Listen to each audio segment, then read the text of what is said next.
समादरणीय धार्मिक सज्जन वृंद,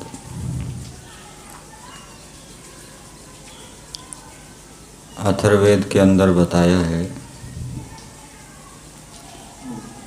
परमेश्वर की कामना है भक्ति रस की,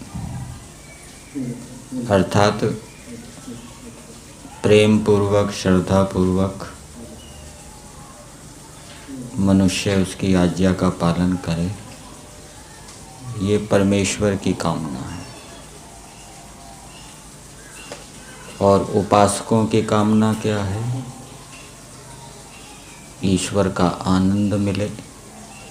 ईश्वर के आनंद की कामना उपासकों की है। तो जब दोनों कामनाओं का संसर्ग हो जाता है तब उपासक को ईश्वर की ओर से आनंद मिलता है। और ईश्वर की आज्ञा का एक स्वरूप अथर्ववेद में ही बताया है कि जंतवो विश्वम पुष्यन्ति। जो उपासक जंतुओं की, जन्मधारियों की, प्राणियों की पुष्टि करते हैं, पोषण करते हैं, उनके हृदय में परमेश्वर सत्य ज्ञान प्रकट करता है, विवेक प्रकट करता है, यथार्थ ज्ञान प्रकट करता है। किनके हृदय में?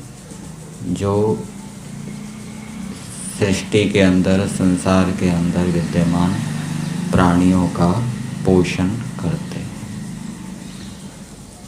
और प्राणियों का पोषण करने के लिए हमें वेदों के अनुकूल चलना पड़ेगा, वेदों की आज्ञाओं को जानना पड़ेगा। यजुर्वेद का 33वां अध्याय चल रहा है। यजुर्वेद में प्रमुखता से मनुष्यों के लिए कर्मों का विधान किया गया है। पीछे हमने मंत्र संख्या 26 के ऊपर विचार किया था। परमेश्वर स्वयं राजा है और देश का राजा कैसा होना चाहिए, ईश्वर ने उसका उपदेश इस 26वें मंत्र में किया है। और उस मंत्र में बताया कि जैसे सूर्य संसार के पदार्थों को अपनी किरणों के माध्यम से प्रकट करता है, वैसे ही राजा भी देश के अंदर उपदेशकों के माध्यम से, अध्यापकों के माध्यम से अच्छी शिक्षा और उत्तम विद्या को प्रकट करें। परमेश्वर भी राजा है। वो भी सृष्टि के प्रारंभ में वेदवाणी के माध्यम से अनेक विद्याओं को, अच्छी शिक्षा को प्रकट करता है। तो परमेश्वर के समान भी राजा को होना चाहिए। फिर दूसरी बात बताई कि राजा दुष्ट शत्रुओं को मारने वाला हो। उदाहरण दिया है इसमें अग्नि का। जैसे अग्नि वनों को जला देती है, नष्ट कर देती है, वैसे ही राजा दुष्ट शत्रुओं को मारने वाला हो। ईश्वर भी राजा है। ईश्वर भी ऐसा ही करता है, दुष्टों का विनाश करता है। उसको रुद्र कहा गया है। और राजा कैसा होना चाहिए? तीसरा दृष्टांत दिया दिन और रात्रि के माध्यम से। जैसे दिन रात्रि को निवृत्त कर देता है, हटा देता है, वैसे ही राजा छल, कपट, अविद्या आदि अंधकार को हटाने वाला हो। परमेश्वर का भी ये कार्य है। परमेश्वर भी छल कपट को दूर करने वाला होता है, हटाने वाला होता है। जो छली कपटी व्यक्ति होते हैं जो अविद्या से युक्त व्यक्ति होते हैं, ईश्वर उनके शरीर आदि को क्षीण कर देता है, कमज़ोर कर देता है। इस प्रकार से वो जब अधिक समय तक जी नहीं सकते, शीघ्र नष्ट हो जाते हैं रोगी होकर। तो ईश्वर भी छली कपटी व्यक्तियों का, अविद्याग्रस्त व्यक्तियों का विनाश करके उनको निवृत्त करता है, अथवा उनके अंदर उनको दंड देकर उनके अंदर अच्छी बुद्धि प्राप्त करने की प्रेरणा उत्पन्न करता है। वैसे ही राजा को भी छली कपटी व्यक्तियों का निवारण करना चाहिए, जो स्वार्थी हैं, अपने स्वार्थ के लिए दूसरी प्रजाओं की हानि करते हैं, और प्रजा के अंदर जो अविद्या है उसको भी दूर करने का प्रयास करना चाहिए, और प्रजा के बल को प्रकट करना चाहिए। प्रजा सब प्रकार से बलवान हो, शारीरिक दृष्टि से, आत्मिक दृष्टि से और धन ऐश्वर्यों की दृष्टि से। ऐसी योग्यता राजा के अंदर होनी चाहिए कि उसकी प्रजाएं समृद्ध रहें, प्रसन्न रहें। इस प्रकार का जो राजा होता है वो प्रतिष्ठित होता है। हमारे इतिहास के अंदर राम राज्य का वर्णन आता है। श्री रामचंद्र जी का राज्य भी इसी प्रकार से आपको मिलेगा।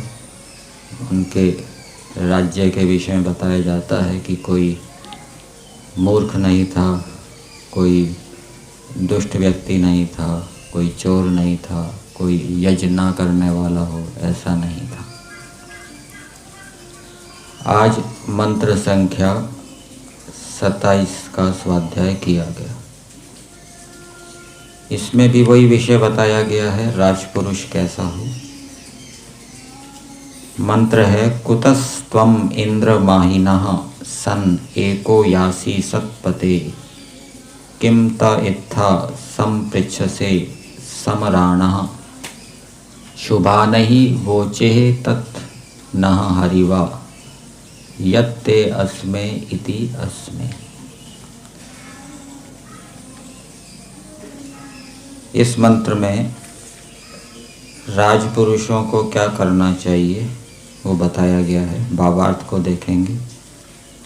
भावार्थ में दिया है, राज प्रजा पुरुषों को चाहिए कि सभाध्यक्ष राजा से ऐसा कहें, प्रजाएं भी राजा से कहें और राजपुरुष भी राजा से कहें। क्या कहें कि हे सभापति, आपको बिना सहाय के कुछ राज कार्य नहीं करना चाहिए। अर्थात राज कार्य करते समय राजा को प्रजा से भी सलाह लेनी चाहिए। जैसे आजकल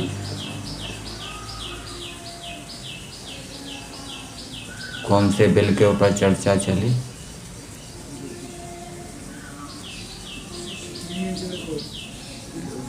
कौन सा? Union civil code. तो लोगों की भी विचार जाने माने उनसे प्राप्त किए गए कि आपका क्या विचार है भिन्न भिन्न संस्थाओं के, संप्रदायों के। तो राजा को प्रजाओं से भी सलाह लेनी करनी चाहिए और दूसरे जो राजपुरुष हैं उनसे भी सलाह करनी चाहिए। तो आपको बिना सहाय के कुछ राजकार्य नहीं करना चाहिए, किंतु आपको उचित है कि सज्जनों की रक्षा और दुष्टों के ताड़न में अस्मद आदि के सहाय युक्त सदैव रहें।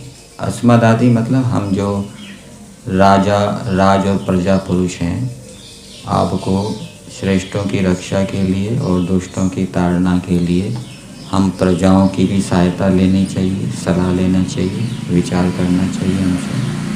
और जो दूसरे नीचे राजपुरुष हैं, अधिकारी, छोटे अधिकारी, उनसे भी आप सलाह विमर्श, विचार विमर्श करना चाहिए। शुभ आचरण से युक्त अस्मद आदि शिष्टों की सम्मति पूर्वक कोमल वचनों से सब प्रजाओं को शिक्षा करें। तो राजा जिनसे सलाह ले, जिन राजपुरुषों से सलाह ले, जिन प्रजा पुरुषों से सलाह ले, उनकी सम्मति ले, वो कैसे होने चाहिए? वो शुभ आचरण से युक्त होने चाहिए, अशुभ आचरण से युक्त नहीं होने चाहिए, अधार्मिक नहीं होने चाहिए, दुष्ट नहीं होने चाहिए। और फिर विचार करने के बाद जो निर्णय निकले उसका फिर प्रजाओं के अंदर उसकी शिक्षा करनी चाहिए, प्रजाओं को वैसा चलने के लिए प्रेरित करना चाहिए। तो ये बात इस मंत्र के अंदर बताई है। सत्यार्थ प्रकाश में भी छठे समोल्लास में शतपथ ब्राह्मण का प्रमाण दिया है कि अकेले राजा को राज कार्य नहीं करना चाहिए। वहाँ दिया है शतपथ ब्राह्मण का कांड 13 है, ब्राह्मण 3 है। राष्ट्रम एव विश्य आहन्ति तस्मात् राष्ट्रे विषम घातुकः विषम एव राष्ट्रायाद्याम करोति तस्मात् राष्ट्रे विषम अत्ति न पुष्टम पशुम मन्यते इति। तो इस शतपथ ब्राह्मण के वाक्य का अर्थ किया है यहाँ सत्यार्थ प्रकाश के छठे समोल्लास में। जो प्रजा से स्वतंत्र स्वाधीन राजवर्ग रहे, मतलब कि राजा प्रजा से कोई सलाह विमर्श ना करे, स्वतंत्र रहे, तो राज्य में प्रवेश करके प्रजा का नाश किया करें। जिसलिए अकेला राजा स्वाधीन व उन्मत्त होके प्रजा का नाशक होता है, अर्थात वह राजा प्रजा को खाए जाता है। इसलिए किसी एक को राज्य में स्वाधीन ना करना चाहिए। जैसे सिंह उदाहरण दिया है, जैसे सिंह व मांसाहारी हृष्ट पुष्ट पशु को मार कर खा लेते हैं, वैसे स्वतंत्र राजा प्रजा का नाश करता है, अर्थात किसी को अपने से अधिक नहीं होने देता। श्रीमान को लूट खूट अन्याय से दंड लेके अपना प्रयोजन पूरा करेगा। तो ये तो सभा बनाने के लिए है कि राजा के अधीन सभा होना चाहिए, सभा के अधीन राजा होना चाहिए, और वहाँ पर भी विचार विमर्श लेना पड़ेगा राजा को। और फिर आगे दिया है मनुस्मृति के श्लोक में ही, श्लोक है अपि यत् सुकरम कर्म तदपि एकेन दुष्करम विशेषतो असहायन किंतु राज्यम महोदयम। क्योंकि विशेष सहाय के बिना जो सुगम कर्म है वह भी एक के करने में कठिन हो जाता है। कोई छोटा सा सरल सा कार्य है, एक को करने में कठिन हो जाता है, और जब ऐसा है तो महान राजकर्म एक से कैसे हो सकता है। इसलिए एक को राजा और एक की बुद्धि पर राज्य के कार्य का निर्भर रखना बहुत ही बुरा काम है। तो राजा को दूसरे राजपुरुषों से भी सलाह लेनी चाहिए, प्रजाओं से भी सलाह लेनी चाहिए, अपनी बुद्धि से उसको काम नहीं करना चाहिए। और जो राजा केवल अपनी बुद्धि से काम करता है, इसको बहुत ही महर्षि दयानंद जी ने बुरा काम बताया। अब इस मंत्र के शब्दों को पदों के पदार्थ के माध्यम से देखते हैं।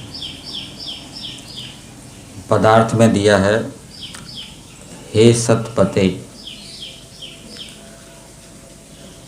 ये सभाध्यक्ष राजा का विशेषण है।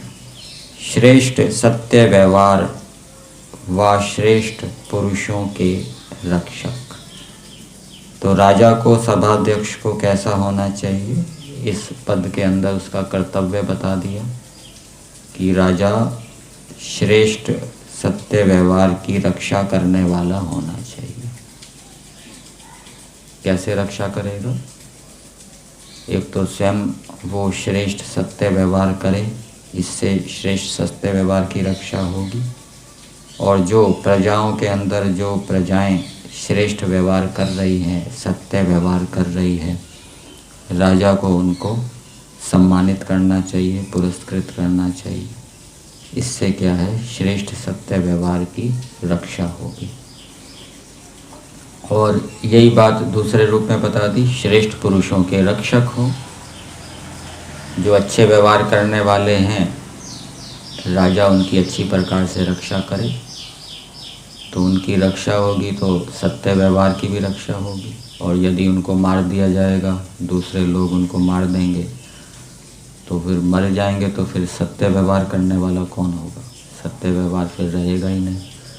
तो ऐसे पुरुषों की रक्षा भी राजा को करनी चाहिए, उनको सुरक्षा व्यवस्था प्रदान करनी चाहिए।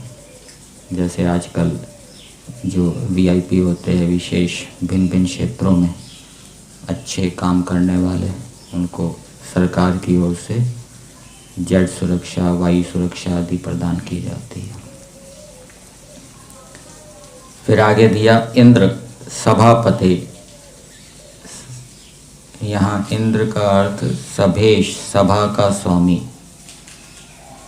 माहिनः महत्वयुक्त सत्कार को प्राप्त त्वम आप एकः असाही सन होते हुए किस कारण से यासी प्राप्त होते हो या विचरते हो? ये प्रश्न के रूप में यहाँ मंत्र के अंदर दिया गया है। राजा से प्रजा या दूसरे राजपुरुष पूछ रहे हैं कि हे राजन, आपका तो बड़ा सत्कार है, आप तो बड़े महत्वपूर्ण हैं, महत्व से युक्त हैं, आप अकेले क्यों विचर रहे हैं, अकेले ही विचार विमर्श क्यों कर रहे हैं, दूसरों से सलाह क्यों नहीं लेते, क्या कारण है? ऐसा प्रश्न राजा से किया जा रहा है। फिर दूसरा प्रश्न है किम ते इत्था, इस प्रकार करने में आपका क्या प्रयोजन है? आप दूसरों की सलाह नहीं ले रहे, अपनी बुद्धि से ही सारे कार्य कर रहे हैं, इसमें आपका क्या प्रयोजन है? अर्थात राजा को ऐसा नहीं करना चाहिए, अपनी बुद्धि से काम नहीं करना चाहिए, दूसरे राजपुरुष और प्रजा पुरुषों की भी सलाह लेनी चाहिए। ये प्रश्न के माध्यम से यहाँ वर्णन किया गया है। फिर आगे दिया है हे हरिवाह। हरि कहते हैं घोड़े को, और भी इसके अर्थ किए गए हैं। मनुष्य आदि भी हरि होते हैं, सेना के साधक दूसरे जो अच्छे पुरुष हैं। तो प्रशस्त घोड़ों वाले या प्रशस्त पुरुषों वाले, प्रशस्त मनोहारी घोड़ों वाले राजन। तो राजा के पास अच्छे आने जाने के साधन होने चाहिए, जिससे कि वो तीव्र गति से एक स्थान से दूसरे स्थान पर जा सके। ऐसे राजा को संबोधित करते हुए कहा जा रहा है यत्, जिस कारण अस्में हम लोग ते आपके हैं, इनसे समराणः सम्यक चलते हुए आप हमको पूछिए। तो जो राजपुरुष राजा को अपना समझते हैं और राजा जिनको अपना मानता है, अथवा जो प्रजा पुरुष राजा को अपना मानते हैं, अथवा जिन प्रजा पुरुषों को राजा अपना मानता है, तो राजा को चाहिए कि ऐसे राजपुरुषों से, ऐसे प्रजा पुरुषों से वो पूछे। कोई समस्या उसके सामने आ जाए तो उनसे समाधान पूछे, कोई शंका उत्पन्न हो जाए तो वो उनसे पूछे। तो सम्यक चलते हुए आप हमको पूछिए, और शुभानहि मंगलमय वचनों के साथ उस एकाकी रहने के कारण को कहिए। तो राजा को कारण भी बताना चाहिए कि आप दूसरों से सलाह नहीं ले रहे, अपनी बुद्धि से काम कर रहे हैं, कुछ कारण भी बताइए। तो उससे क्या है, प्रजा के अंदर और दूसरे राजपुरुषों के अंदर संतोष बना रहता है। और यदि राजा एकाकी विचार करे, कारण भी ना बताए, तो उससे प्रजा के अंदर, राजपुरुषों के अंदर असंतोष उत्पन्न हो जाता है और फिर वो राज्य स्थिर ज़्यादा देर तक नहीं रह सकता। तो मंत्र का संदेश यही है कि राजपुरुषों के लिए भी प्रेरणा दी गई है। जो राजपुरुष हैं, प्रजा पुरुष हैं, जो राजा अकेला ही विचार करता है, अपनी बुद्धि से काम करता है, तो उनको ऐसे राजा के पास जाना चाहिए और उससे पूछना चाहिए कि आप अकेले ही विचार करते हैं, क्या कारण है, हमारी भी आपको सलाह लेनी चाहिए। और राजा का भी ये कर्तव्य है कि वो जो अच्छे धार्मिक राजपुरुष या प्रजा पुरुष हैं, जिनको वो अपना मानता है, उनसे वो भिन्न भिन्न कार्यों में सलाह ले, क्योंकि ये राज कार्य बड़ा कार्य है, ये अकेले की बुद्धि से नहीं हो सकता।